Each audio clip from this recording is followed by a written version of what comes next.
مرحبا رمضان یا رمضان یا رمضان یا رمضان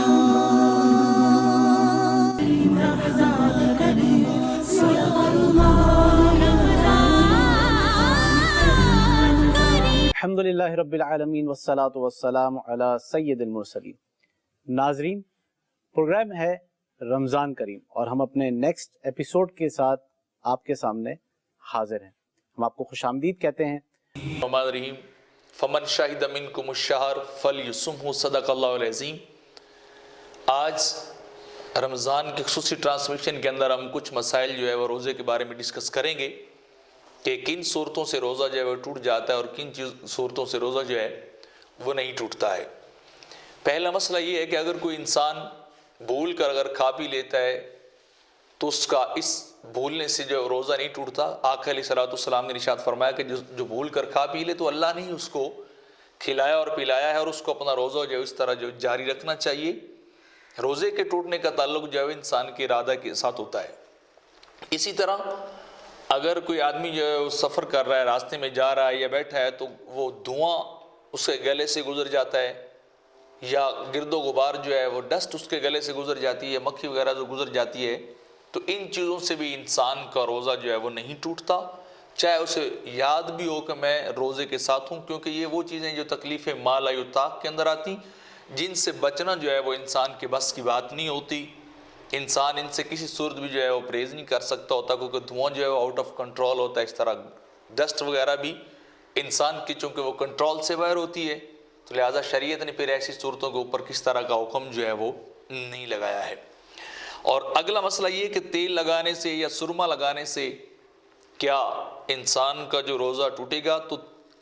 بالوں کے اوپر تیل لگانے سے یا آنکھوں میں سرما ڈالنے سے اگرچہ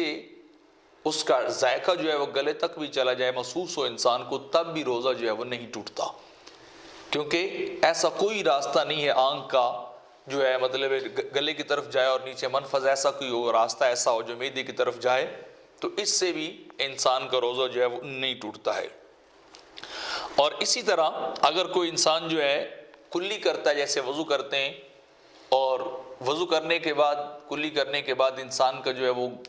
منہ کے اندر تری سی رہ جاتی ہے، کچھ انسان کو ٹھنڈک جو ہے فیل ہوتی ہے، احساس ہوتا ہے، تو اگر وہ انسان وہ تری سی جو وہ فیل ہو رہی ہو اگر وہ نگل لے تو اس سے بھی انسان کا روزہ جو ہے وہ نہیں ٹوٹتا۔ ہاں اتنا نہ ہو کہ پانی کے قطرات ہی جو ہے منہ کے اندر ہوں، ہاں اس کو اچھے طریقے سے پانی کو انڈیل دینا چاہیے، ایک آدھ بار جو ہے وہ تھوک بھی لینا چاہیے تاکہ وہ پانی کے قطرات اور کسی طرح کے کسی لیول پہ بھی وہ انسان کے منہ کے اندر جو ہے باقی جو ہے وہ نہیں رہنے چاہیے۔ لیکن اگر پانی کے قطرات جائیں گے تو پھر تو لازمی طور پہ ڈیفینیٹلی انسان کا روزہ جو ہے وہ ٹوٹ جائے گا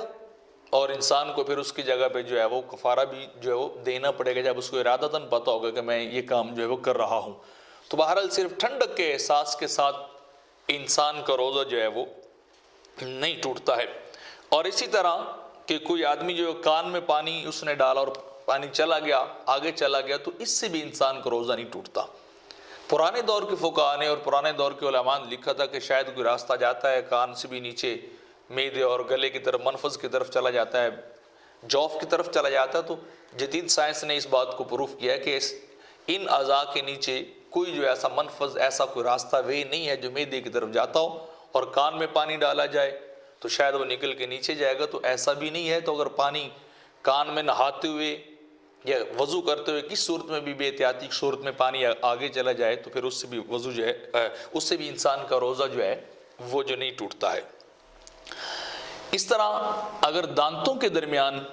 انسان جو ہے وہ خون نکل آیا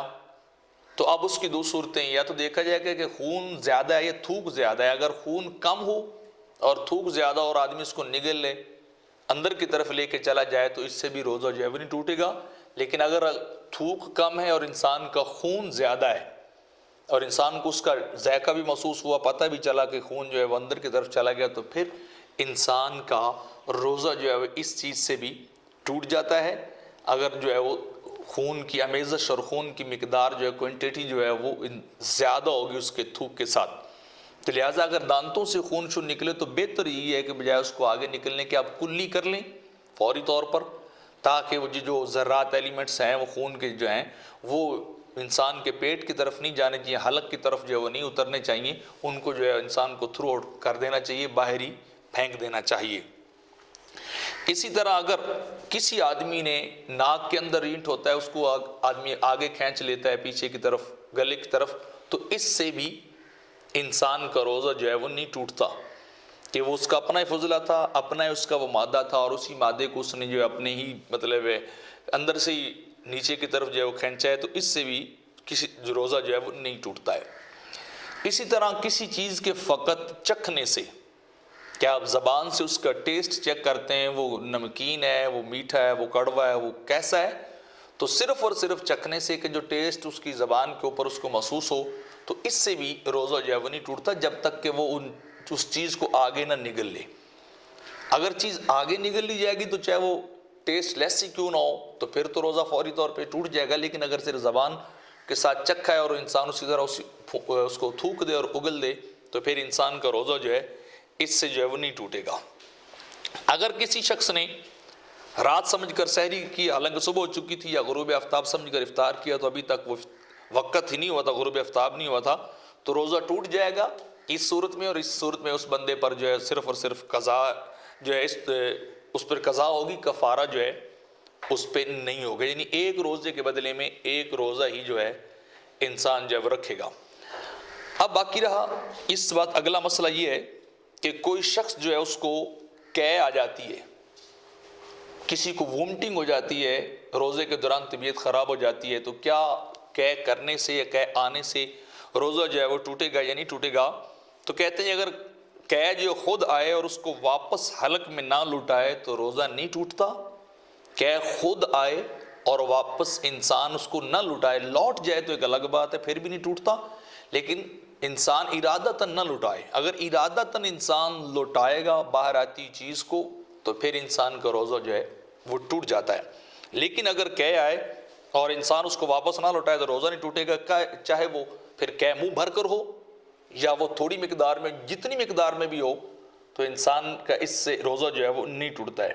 اور اگر انسان جو عمدن الٹی کرتا ہے، ارادتاً کوئی اوور جو ہے وہ مطلب زیادہ کھا لیا انسان نے،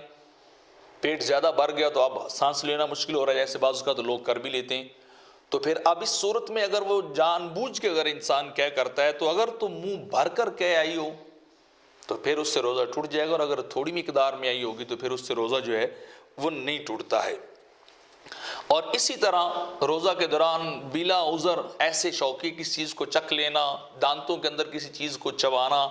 یا مونچھوں پہ تیل لگانا وغیرہ جو ہے، یہ معاملات جو ہے یہ اگر بغیر کسی ضرورت کے ہوں تو یہ مکروہ قرار دیے جاتے ہیں، جانے جاتے ہیں فقہاء لکھے۔ اور اس طرح ایک اور مسئلہ، بڑا مشہور مسئلہ یہ ہے کہ اگر کوئی انسان جو بعض اوقات کہتے ہیں جی مسواک صبح کے ٹائم کرنا چاہیے، شام کے ٹائم جو ہے مسواک نہیں کرنا چاہیے، تو مسواک کے بارے میں کوئی مکروہ چیز نہیں ہے، آپ صبح کریں، دوپہر کو کریں، آپ شام کو کریں، دانتوں کو صاف کرنا سنت ہے۔ تو یہ لوگوں کے اندر غلط مسئلہ جو ہے وہ پایا جاتا ہے کہ لوگ سمجھتے ہیں کہ شاید سیکنڈ ٹائم کا جو ہے پچھلے ٹائم کا مسواک کرنا، دانتوں کو صاف کرنا، شاید یہ درست جو ہے وہ نہیں ہے۔ اسی طرح روزے کے کفارے، قضا یا کچھ بھی نہ پڑھنے کے بارے میں بڑا جو ہے وہ کلیئر سا ایک قانون یہ ہے کہ اگر کوئی ارادہ بندہ جو ہے اسے یاد بھی ہو کہ روزہ بھی ہے اور کام بھی ارادتاً کیا ہو تو پھر قضا بھی ہے، اس کا کفارہ بھی ہے۔ اب دوسرا مسئلہ یہ ہے کہ اگر کسی آدمی کو یاد تو تھا کہ اس کا روزہ ہے لیکن اس کا ارادہ نہیں تھا کہ وہ روزہ توڑنا چاہتا ہے، مثال کے طور پہ وضو کرنے کے لیے گیا، یاد ہے کہ میرا روزہ ہے، کلی کی تو پانی جو ہے اندر چلا گیا، تو اس صورت میں صرف اور صرف جو ہے وہ قضا ہے، کفارہ بھی جو ہے وہ نہیں ہے۔ اور تیسری صورت یہ ہے کہ انسان کو سرے سے یاد بھی نہ ہو اور ارادہ بھی نہ ہو، تو ان دونوں صورتوں میں پھر کیا ہے کہ وہ معافی ہے، بس وہ روزہ اس کا چلتا رہے گا، یعنی علم بھی ہو ارادہ بھی ہو تو قضا اور کفارہ دونوں پڑ جائیں گے۔ دوسرا یہ ہے کہ علم تو ہو لیکن توڑنے کا ارادہ نہ ہو تو صرف قضا پڑے گی، اس کے اوپر جو ہے کفارہ نہیں۔ اور تیسری صورت یہ ہے کہ اس کو علم بھی نہیں ہے اور ارادہ بھی نہیں ہے روزے کو توڑنے کا، تو پھر کچھ بھی نہیں ہے، پھر اللہ رب العزت کی طرف سے جو معاملہ تھا انسان کے ساتھ ہوا اور انسان اپنا روزہ اسی طرح جو ہے وہ جاری رکھے گا۔ تو یہ کچھ مسائل چیدہ ہے جو انسانی زندگی کے اندر ہمیں روزمرہ پیش آتے ہیں، لوگ بھی پوچھتے ہیں کہ بتائیے جی فلاں صورت میں روزہ ٹوٹے گا یا نہیں ٹوٹے گا، فلاں صورت میں قضا پڑے گی یا نہیں پڑے گی. تو یہ جتنے مسائل تفصیل کے ساتھ میں نے بیان کیے ہیں، اگر ان کے اوپر غور کیا جائے تو تقریباً جو ہیں وہ یہ سارے مسائل جو ہے وہ حل ہو جاتے ہیں کہ فلاں چیز سے روزہ ٹوٹتا ہے یا نہیں ٹوٹتا ہے. ایک اور مشہور زمانہ مسئلہ یہ ہے کہ آیا دوران روزہ انسان انجیکشن لگوائے، ٹیکہ لگوائے، کوئی دوائی لے، ڈرپ لگوائے، تو کیا اس کا روزہ ٹوٹے گا یا نہیں ٹوٹے گا؟ تو یہ ایک بہت ہی اختلافی اور کنٹروورشل مسئلہ ہے کہ دونوں طرح کے فتاوی جات جو ہیں وہ پائے جاتے ہیں کہ روزہ جو ہے انجیکشن لگوانے سے ٹوٹ جاتا ہے، اور بعض علماء نے لکھا ہے کہ نہیں ٹوٹتا ہے. تو اس کے اندر جو فرق کیا گیا ہے وہ یہ ہے کہ اگر وین کے اندر، نس کے اندر انسان جو ہے وہ انجیکشن لگواتا ہے تو پھر تو روزہ جو ہے ٹوٹ جاتا ہے، کیونکہ جو کام انسان خوراک کھا کے معدے کے ذریعے سے جو خون چیزیں لیتا ہے وہ ڈائریکٹ انسان کی وینوں میں پہنچا کر وہی کام جو ہے وہ کر دیا جاتا ہے. باقی رہا کہ انسان اپنے گوشت میں، پٹھے میں لگواتا ہے جو ٹیکہ انجیکشن لگواتا ہے، تو اس کے بارے میں یہ ہے کہ اس سے روزہ جو ہے نہیں ٹوٹتا. یہ منفذ خارجیہ کی طرح ہے، جیسے انسان مثال کے طور پہ نہانے جاتا ہے تو کچھ جو ہے وہ اس کو پانی جسم کے اندر چلا جاتا ہے تو وہ اس کو ٹھنڈک کا احساس ہوتا ہے، یا اس طرح اور چیزیں جو ہے انسان جو ہے محسوس کر لیتا ہے بعض کو خارجی طور پر، خارجی منفذ کی وجہ سے جن کا تعلق جو ہے وہ انسان کے جوف، پیٹ کے ساتھ اور سٹومک کے ساتھ نہیں ہوتا. تو پھر اس صورت میں کہ اگر پٹھے میں لگوایا جائے تو پھر اس سے روزہ نہیں ٹوٹتا، اگر وین میں لگوایا جائے تو پھر وہ معاملہ جو ہے روزے کو توڑنے تک چلا جاتا ہے. جیسے کہ آج کل بھی مشہور بات چل رہی کہ کیا دوران روزہ انسان کیا کووڈ-19 کی جو ویکسین ہے وہ لگوا سکتا ہے کہ نہیں لگوا سکتا. تو چونکہ فتاوی آ چکے ہیں کہ انسان دوران